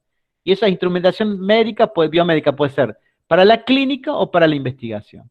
O sea, ustedes generalmente van a utilizar todos instrumentos clínicos para poder saber cómo están funcionando, cómo se están comunicando cada uno de esos sistemas y subsistemas entre sí y con el medio. Ahora, hay también elementos que son de investigación que no están utilizándose en la clínica, por ejemplo. Uno puede medir potencial de acción de una membrana celular en un laboratorio, pero no lo hace en la clínica o en el sanatorio cuando viene un paciente. Yo no le mido el potencial de acción de la membrana de la célula pulmonar, ¿está? O sea, pero hay aparatos en investigación que sí lo hacen. Entonces ustedes normalmente van a estar frente a instrumentación biomédica del uso clínico. ¿Cuáles objetivos tienen esos sistemas de instrumentación? Adquirir información, ¿sí? Cómo está el paciente, generar un diagnóstico, evaluarlo, monitorizarlo, controlarlo. Generalmente una terapia intensiva, el paciente está lleno de cables que me permite constantemente controlar en cuál es su estado de salud. O sea, que su corazón funcione, que su pulmón funcione, que eso me están monitorizando constantemente. Estos son generalmente los objetivos de la mayoría de los sistemas de instrumentación que se han inventado para adquirir esa información del ser humano. ¿Cuáles son los componentes generales del sistema ser humano instrumento? O sea, todos los aparatos en su mayoría que se han inventado para recabar esa información tienen estas partes. El ser humano genera una información mediante un estímulo. Puede ser que un estímulo tenga un estímulo o no lo tenga. Por ejemplo, si yo quiero medir la actividad cardíaca, no necesito estimular al paciente para ver si su corazón funciona. O sea, si yo lo necesito estimular para generar una actividad eléctrica cardíaca, estamos en problemas. O sea, el corazón funciona automáticamente. Entonces, en algunos casos necesito estimular para generar una respuesta y medirla, y en otros casos no. Por ejemplo, si yo quiero medir glucosa en sangre, puedo, la curva de glucosa, se le da al paciente una cantidad de glucosa determinada un determinado tiempo y después se le va sacando sangre y se va midiendo. En ese caso sí necesito como un estímulo, pero en muchos casos no necesito un estímulo para medir. Pero bueno, ese ser humano genera una señal que va a un transductor. ¿Un transductor qué es? Es un dispositivo que transforma cualquier señal en una señal eléctrica. ¿Estamos? Entonces, por ejemplo, si yo quiero medir presión arterial con un tensiómetro no, se le dice tensiómetro, en realidad lo que medimos es presión, pero bueno, supongamos con un tensiómetro digital, ese aparato ¿qué hace? Transforma la presión, que es fuerza por unidad de superficie, la transforma en una señal eléctrica, o sea que tiene el aparato, ese tensiómetro digital, tiene adentro un transductor que transformó la presión en una señal eléctrica, la digitaliza y yo puedo verla con un número. Ahora, si yo lo que quiero medir es una señal eléctrica, por ejemplo, yo quiero medir, hacer un electrocardiograma o un electroencefalograma, el aparato, un electrocardiograma, un electroencefalograma, un electromiograma, no tiene transductores. ¿Por qué? Porque lo que mide es una señal eléctrica. O sea, yo no necesito un transductor porque lo que está emitiendo ese ser humano ya es una señal eléctrica. Lo que sí necesito es un equipo de tratamiento de señales. Entonces, repito, el transductor es un dispositivo de los aparatos de uso médico, por ejemplo, que me transforman cualquier señal en una señal eléctrica. Pero repito, si la señal que se está emitiendo el ser humano ya es una señal eléctrica, no necesito que tengan un transductor. Un electrocardiógrafo no tiene transductor, un electroencefalógrafo tampoco tiene transductor y un electromiógrafo tampoco tiene transductor. ¿Está? Bueno, entonces, una vez que pasa o no por un transductor, necesito un equipo de tratamiento de las señales para que me lo pueda ver a esa señal. Puede ser, por ejemplo, la amplifique, la modifique, la agrande, la chique, etcétera, lo que sea la señal. Después lo presenta, o sea, cómo presenta esa señal, por ejemplo, en un papel. O sea, yo hago un electrocardiograma sobre un papel o hago el electrocardiograma en una pantalla de una computadora, lo presenta en un sistema digital que es la computadora. ¿Mm? Y hay un sistema de retroalimentación. Por ejemplo, que cuando dice la presentación no es clara, le dice automáticamente al equipo de tratamiento de señal, che, aumenta la señal porque no la estoy pudiendo registrarla adecuadamente. Entonces, ese equipo se encarga automáticamente de aumentar, de hacerla más nítida para yo poder verla o oírla adecuadamente. Eso se llama retroalimentación. ¿Mm? Y esa presentación, que puede ser, repito, en papel, generalmente ahora es digital, se puede transmitir a distancia y llamándose lo que se llama biotelemetría. Yo puedo transmitir la actividad eléctrica cardíaca a través de internet a un sistema muy lejos, para que en otro lugar me vean, che, mira, este es el electrocardiograma de este paciente que está en Catamarca y yo estoy en Buenos Aires. ¿Mm? ¿Está? Entonces eso se llama la presenta y lo puedo transmitir esos datos a distancia. Repito, estas son partes que tienen la mayoría, casi todos los instrumentos de uso biomédico. Tienen un transductor, o no, en el caso, repito, lo que registran actividad eléctrica, un equipo de tratamiento de la señal, uno que presenta y otro de retroalimentación que le va diciendo no escucho adecuadamente, y uno que registra, lo guardamos, lo procesamos y lo podemos transmitir. ¿Cuáles son las características de los aparatos de uso médico? Uno, que tienen características estáticas. Corresponden a mediciones de señales que no varían en el tiempo, es decir, que son constantes. Por ejemplo, la sensibilidad.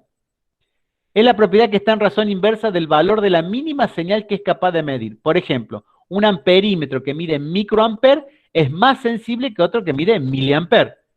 O sea, mientras más chica es la señal que puede medir, más sensible es el aparato. El error es la diferencia entre el valor real de la magnitud medida y el medido por el instrumento. Y eso ya está determinado en el aparato. O sea, ustedes le venden un aparato de uso médico y le dicen, el error del aparato es más o menos, qué sé yo, 1 milímetro. La exactitud depende, que revela el valor real de la magnitud medida, y la fidelidad es que siempre mide el mismo valor. Es decir, si yo le mido la presión arterial a una persona ahora, y se lo mido a los 2 segundos, y me cambió la presión, y me lo mido acá, porque o sea, el aparato no tiene fidelidad, porque a medida que le voy midiendo, siempre me va cambiando la presión. O sea, en ese caso, no me sirve. O sea, tiene que tener sensibilidad, tiene que tener el error, que ya viene de fábrica eso, la exactitud y la fidelidad.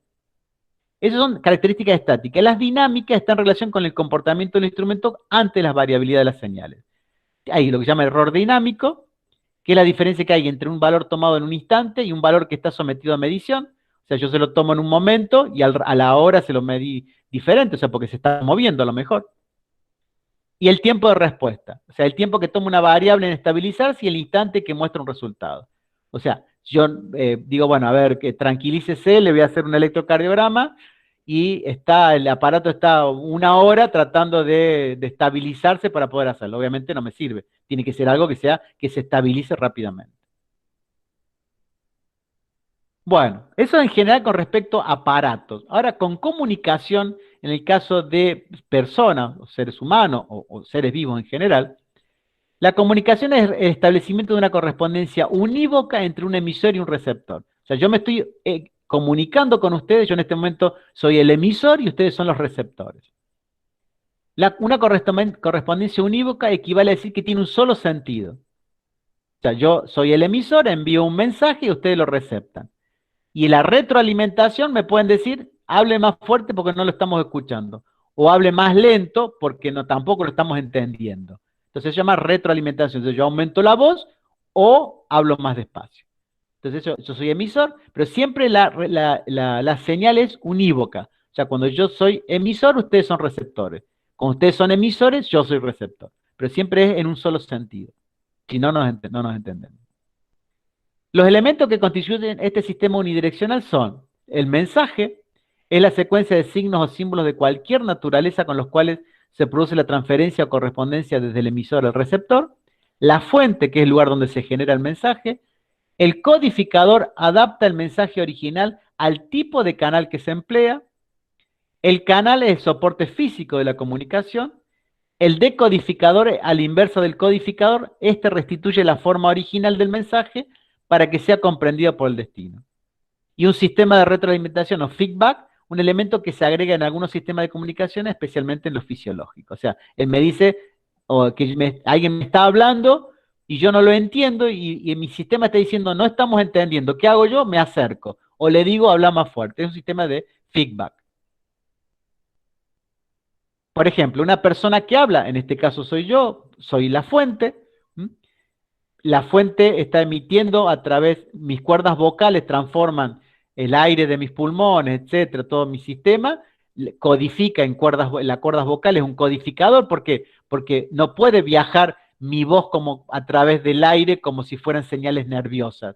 Tiene que ser transformado en algún elemento que pueda viajar por el aire. Por eso mis cuerdas vocales son codificadores. ¿Por qué? Porque modifican la fuente original, que es un sistema que son señales nerviosas, en señales del aire, a través del aire, pues, presiones y descompresiones, que viaja en el canal que es el aire, y la señal en este caso es el sonido. Viaja a través del aire, va y llega a un decodificador, que es el sistema nervioso central. ¿Por qué es un decodificador? Porque lo vuelve al mensaje original. Y que llega a mi destino, que es la persona que escucha. Y la feedback es la respuesta, es decir, escuché o no escucho, o hable más fuerte, o hable más despacio, etc. Puede haber ruidos en la señal, o sea, por ejemplo, que todo el mundo esté hablando, hay ruidos en la señal, lo cual hace que le interfiere. Son aquellos factores que pueden interferir el mensaje, distorsionando la calidad de la señal. Por ejemplo, repito, que estén todos hablando. O redundancia de la información. Yo utilizo para enviar la misma información. Esa señal se puede transmitir a través del aire por un sistema electrónico, como un sistema de amplitud modulada o de frecuencia modulada. Y eso también funciona como si fuera nuestro sistema nervioso. Por ejemplo, si yo presiono mi mano con mi dedo, yo siento, o sea, yo presiono cada vez más y tengo la sensación de mayor o menor presión. O sea, tengo una sensación de menor a mayor presión. O una temperatura, por ejemplo, coloco algo que está calentito cerca de mi mano y voy sintiendo, a medida que lo voy acercando, menos temperatura, más temperatura, y lo voy alejando, menos temperatura. Muy bien. Esa señal es de amplitud modulada. O sea, siento la amplitud del calor, de la temperatura. Muy bien. Ahora, ¿cómo se transmite de mi piel a mi cerebro esa sensación de temperatura o de calor? Se transmite a través del sistema nervioso. Pero el sistema nervioso no transmite como amplitud modulada, sino como frecuencia modulada. ¿Por qué? Porque esa amplitud se transforma en impulsos nerviosos. Y los impulsos nerviosos tienen la ley del todo o nada. O se genera el potencial de acción o no se genera. No tenemos potenciales de acción más grandes y en ese caso tengo más temperatura o menos grande, menos temperatura. No. Cuando empieza a generar impulsos nerviosos más seguido, eso significa más calor. Menos seguido, menos calor. O sea que estoy transmitiendo como frecuencia modulada. A mayor frecuencia, termino transformándolo en mi sistema nervioso central a una sensación de mayor temperatura. Entonces, repito, la sensación de amplitud en la temperatura se transmite a través del sistema nervioso como frecuencia modulada, no como amplitud modulada. Porque a mayor impulso nervioso, quiere decir, lo transformo en mi sistema nervioso central en una sensación de mayor temperatura. Bueno, en el caso también uno puede transmitir esa señal por un aparato electrónico a lo lejos, por una señal de amplitud modulada o de frecuencia modulada. Ustedes, bueno, cuando somos de la generación de que escuchábamos mucha radio, sobre todo cuando estudiábamos, pero bueno, ustedes tienen en Córdoba, en todo el mundo, radios que transmiten en AM y radios que transmiten en FM. Cuando era chico solamente había radios que transmitían en AM, amplitud modulada. Y eran radios, por ejemplo, que tenemos LB3, Radio Nacional, Radio Universidad, Radio Mitre, que transmiten en amplitud modulada, que es la radio que se escucha muy lejos. O sea, yo a veces, me acuerdo, he viajado a Brasil y cuando hemos entrado a veces, estábamos entrando a Argentina, a veces podíamos escuchar el LB3 así con ruido, pero que escuchaba. Esa es la amplitud modulada.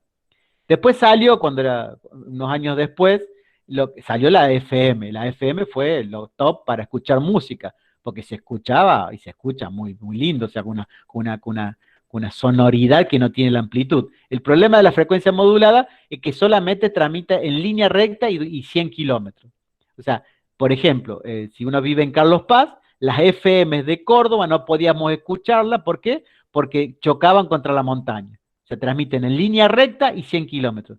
¿Qué se hizo para escuchar las FM de Córdoba en Carlos Paz? Se puso una antena en la punta de la montaña para que la FM chocara en la antena y la antena la transmitiera a la FM al otro lado del valle. Entonces, si uno quiere transmitir una señal nítida, lo tiene que hacer en frecuencia modulada porque llega sin ruido, que no es la amplitud modulada. Bueno, en el caso del mensaje en el sistema fisiológico, tenemos una fuente, por ejemplo, un semáforo. Esa fuente emite un mensaje, que es luz, a través de un canal que es el aire. Y llega al ojo y a un codificador. ¿Cuál es el codificador acá? La retina, los conos y bastones. ¿Por qué? Porque la luz puede transmitirse por el aire, puede transmitir a través del líquido del ojo, pero no puede como luz, como fotones, viajar a través del sistema nervioso. La única forma de viajar a través del sistema nervioso es como potenciales de acción. Entonces necesita un elemento que es el codificador que transforma la luz, los fotones, ese sistema, los conos y los conos y bastones. Son células nerviosas modificadas que transforman la luz en impulsos nerviosos. Y como impulsos nerviosos viajan a través de otro canal, que es el nervio visual, hasta el decodificador central, que es el sistema nervioso central, que lo transforma nuevamente en el mensaje original, que es la imagen de este semáforo. Bueno, eso es cuando transmitimos cerca. ¿Qué pasa cuando queremos transmitir a distancia? Eso se llama biotelemetría. Se la puede definir como la medida de parámetros fisiológicos a distancia. Por ejemplo, esto se empezó con los viajes al espacio. O sea, la primera vez que se utilizó la biotelemetría fue en los viajes espaciales. No sé si ustedes han visto Apolo 13, esa película que fue la primera, fue el viaje a la Luna, que no llegaron a la Luna, pero que a los tipos los monitoreaban constantemente desde Tierra. Bueno, eso es biotelemetría. La biotelemetría comenzó con los viajes al espacio. porque necesitaban, no podían meter un médico o un enfermero a la nave espacial porque son muy chicas, pero sí necesitaban monitorear constantemente a los astronautas cuál era su sistema, cómo estaba su salud. Entonces ellos, a través de antenas, viajaba todo su sistema fisiológico a la Tierra y un médico en la Tierra que controlaba constantemente cómo estaba su salud. Y eso es por biotelemetría. También se hace también en medicina deportiva, lo que son maratonistas, tienen aparatitos adheridos que van marcando la actividad eléctrica cardíaca, la presión arterial, el consumo de oxígeno, y eso se transmite ahora actualmente por internet a sistemas que lo van controlando para ver cómo está. Actualmente en Córdoba y en el país está tratando de funcionar lo que se llama la ficha clínica, la historia clínica digital, por ejemplo. O sea, uno puede entrar y poder ver en cualquier momento, en cualquier lugar la historia clínica del paciente y puede también a través del teléfono y de internet mandarle la actividad cardíaca a hacer una interconsulta con otro médico en otro lado a través de internet, mandarle los datos fisiológicos y hacer una interconsulta. Eso es cada vez más común. Es sumamente importante, sobre todo en un país como el nuestro, de la amplitud que tiene Argentina, la biotelemetría, o sea, tratar de hacer las interconsultas a centros mucho más desarrollados a veces, o a hospitales mucho más grandes de lugares del interior. Esto lo traje para terminar porque es una convocatoria, tiene que ver con lo que estamos pasando, que es el COVID. Estos son esta es una agencia del Estado, el Ministerio de Ciencia y Tecnología, que llamó a un concurso para hacer elementos que tienen que ver con la biotelemetría. Por ejemplo, acá dice, esta persona que de la Universidad Tecnológica Nacional ganó este proyecto con un dispositivo para medir la temperatura corporal a distancia. Es decir, ¿cómo hacemos para medir fisiológicamente a una persona que no puede estar en contacto con otra persona? Entonces, pero tratándola de medir, por ejemplo, la temperatura corporal, gente que es diabética, por ejemplo, de que no se hace su control, pero a lo mejor tiene COVID, o sea, de tener algún elemento. Por ejemplo, acá dice plataforma de teleconsulta y seguimiento médico para COVID-19, desarrollo pulverizador hidroneumático para desinfección de espacios públicos, alarma térmica corporal. Son elementos que a través de todas las redes podemos comunicar a un centro de salud y estar alertas de que esa persona que está en su casa, a lo mejor tiene una internación domiciliaria, la podemos controlar. O sea que la biotelemetría actualmente, con el tema del COVID, se ha desarrollado muchísimo para controlar pacientes a distancia. No en todos lados, pero se ha desarrollado. Bueno, se finí.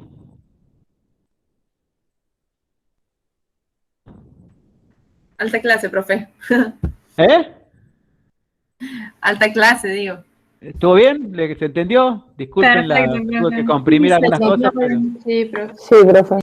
Bueno, espero que les sirva. Sí, se entendió re bien.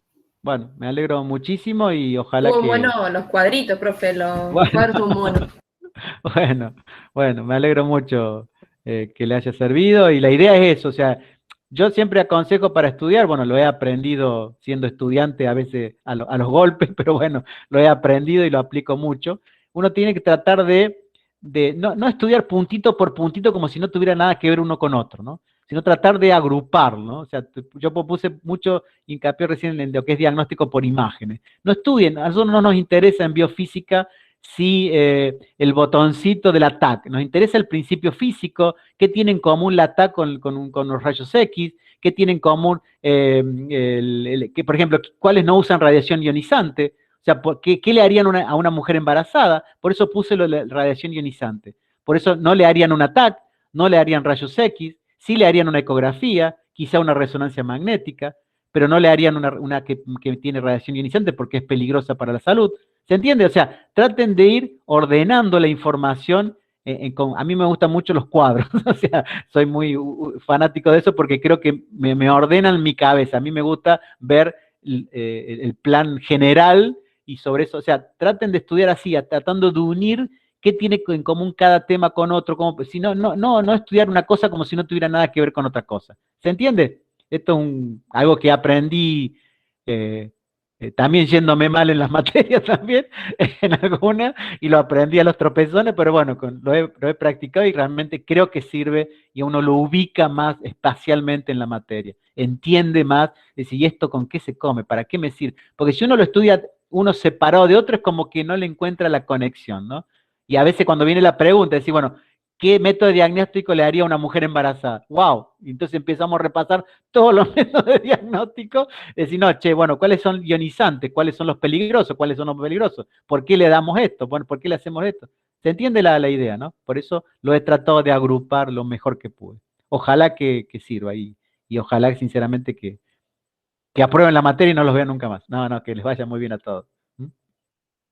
Y bueno, está mi correo para lo que necesitan, están sus profes de toda la semana también para ayudarlos. O sea, la idea nuestra no es bocharlos, no es que tenerlos, es que aprueben y que aprendan biofísica, que no es la materia más importante, pero es una más yo creo que la vida es un gran rompecabezas, ¿no? O sea, biofísica es una pieza más de ese rompecabezas. Uno puede entender quizá el rompecabezas sin una pieza, pero lo va a entender perfectamente cuando tenga todas las piezas. Eso es biofísica, creo, nada más. Un gusto y espero que haberles sido útil. Bueno, muchas gracias, profe. Muchas gracias, profe. Muchas gracias, profe. Muchas gracias, profe. Gracias a ustedes. Gracias, Gracias, profe. Nicolás, que anden cualquier cosa que Gracias, necesitan doctor. para la próxima, con mucho Gracias, gusto. profe. Con todo gusto. No, por Gracias, favor. chicos. Gracias, chicas. Muchas gracias, profe. Que anden muy bien.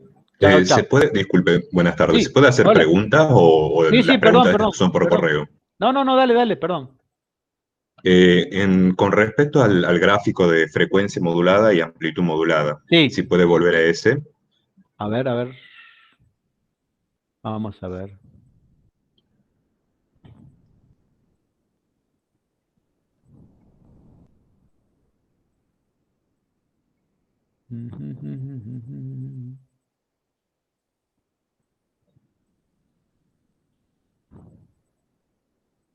A ver, esperamos un segundito que tengo que entrar de nuevo, un segundito. Sí, sí, no hay problema.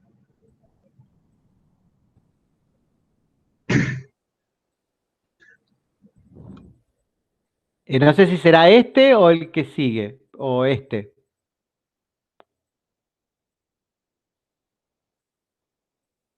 El anterior. El anterior, bueno. A ver.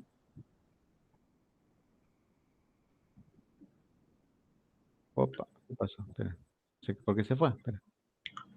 ¿Ese?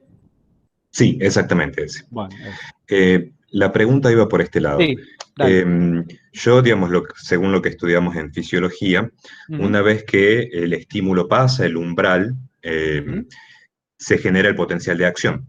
Y a partir de ahí tengo un periodo refractario. Sí. Yo lo que no estoy entendiendo es cómo genero, digamos, un mayor número de impulsos, o sea, de potenciales de acción. Yo sí o sí tengo el límite del periodo refractario. ¿Cómo hago para acortar, para que haya más potenciales de acción, digamos, en una mayor frecuencia, si se quiere? O sea, eso es, o sea, no es que uno lo hace conscientemente, o sea, ocurre, ocurre fisiológicamente, digamos. El periodo refractario va a depender también de cuál sea la señal que está generando el potencial de acción. O sea, hay señales que producen tanto periodo refractario que obviamente que se distorsiona toda la fisiología. O sea, eso va a depender del grado digamos, del tamaño del estímulo que tengas. No genera, a ver, esto lo que estoy diciendo es una simplificación. Obviamente que hay la cantidad de impulsos nerviosos tiene que ver también con el periodo refractario y todo tiene que, o sea, no es contradictorio con fisiología. Lo que pasa es que el periodo refractario también está en relación a qué tipo de estímulos estamos hablando. Hay estímulos que generan tanto impulso de acción que el periodo refractario aumenta muchísimo, o hay otros que generan tan poco estímulo que el periodo refractario es menor. Eso va a depender de qué tipo de estímulo estemos hablando. Esto es en términos generales, digamos, hay algunas diferencias con respecto a los tiempos a los periodos refractarios, sí, por supuesto, pero eso va a generar dependiendo de que, repito, de qué estímulo y de la cantidad de estímulo y de la potencia del estímulo. Y eso va a modificar el periodo refractario, que lo hace obviamente en forma automática, ¿no?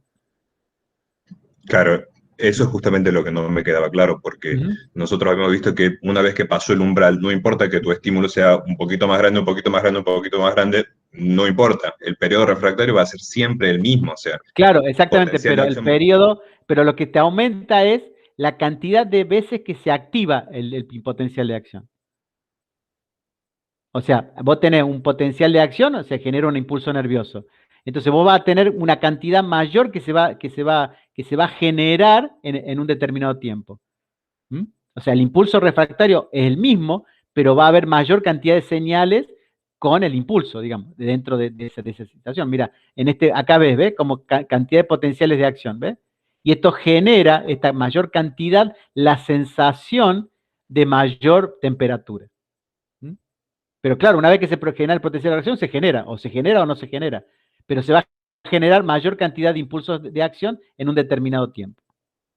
Eso, repito, va a depender si la señal es de presión, es de calor, es lumínica, bueno, de pH, de mucha, esto obviamente tiene sus variaciones. Y el impulso, el periodo refractario también tiene sus variaciones de acuerdo a qué tipo de señal. Incluso puede ser una señal que genera tal potencia, por ejemplo, si yo me quemo la mano, que ya el periodo refractario se va a distorsionar completamente, ¿no? Ya no es lo mismo porque genera ya otro tipo de Bien, reacción. ¿Mm? Pero básicamente perfecto, eso, o sea, gracias. lo que queríamos generar esto es que en general por la señal nerviosa generalmente se transmite por la frecuencia y no por la amplitud, o sea, el potencial de acción. Más allá, o sea, tenés razón con lo que decís con respecto al periodo refractario, pero eso es en términos generales. Porque digamos, hay muchas especificidades que varían bastante estos impulsos. Pero esto es en términos muy generales. ¿Mm? Perfecto, gracias. No, por favor. ¿Estamos? ¿Listo? ¿Nos vemos? ¿Alguna otra pregunta? Bueno, nos estamos viendo, gente. Nicolás, un gusto. Cualquier Chao, cosa, profe, muchas estamos para gracias. eso. ¿Eh? Que anden muy Gracias. bien. Cuídense Gracias. mucho. Chao, chao. Chao, gracias.